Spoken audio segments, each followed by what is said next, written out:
Le bâtard royal. Elric était la petite merveille de son père.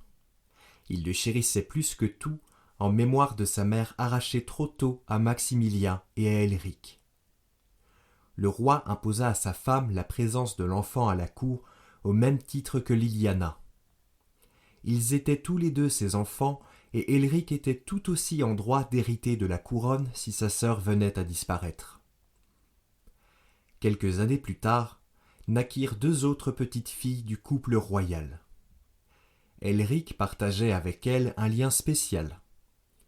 Tous les trois ne manquaient aucune occasion de faire les 400 coups ensemble, au bonheur du roi et au grand désarroi de la reine. Le garçon était le portrait craché de son père, et tout comme lui excellait dans toutes ses entreprises. Il surpassait tous ses camarades à l'académie et obtenait les meilleures notes. Il menait naturellement les troupes lors des entraînements et avait un don avec les dragons. Comme s'il était né pour succéder à son père.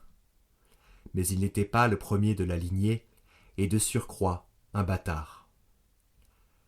Cela n'empêchait pas la reine et certains nobles de redouter le pire. La fille aînée, Liliana, héritière du trône d'Obélia, avait une santé fragile. À tout moment, elle pouvait passer de vie à trépas ou ne donner aucun héritier si la vie la graciait de vivre suffisamment longtemps pour prendre possession du trône. Et il était hors de question qu'Elric soit le prochain sur la liste des héritiers. S'il devait arriver un malheur à Liliana, le trône et la couronne reviendraient à sa sœur et non à Elric.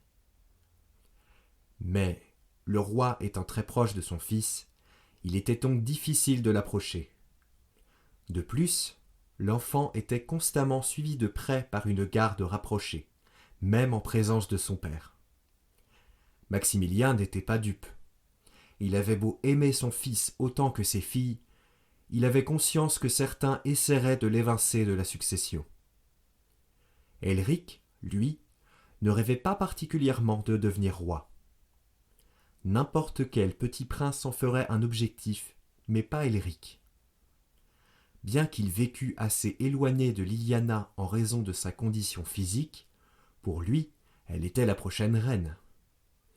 Il se contenterait d'un grade dans l'armée de son père, seulement s'il réussissait les examens de l'académie et qu'on lui attribuait un dragon. Son père lui contait les aventures de son arrière-grand-mère, de la fondation d'Obélia et de Dagis.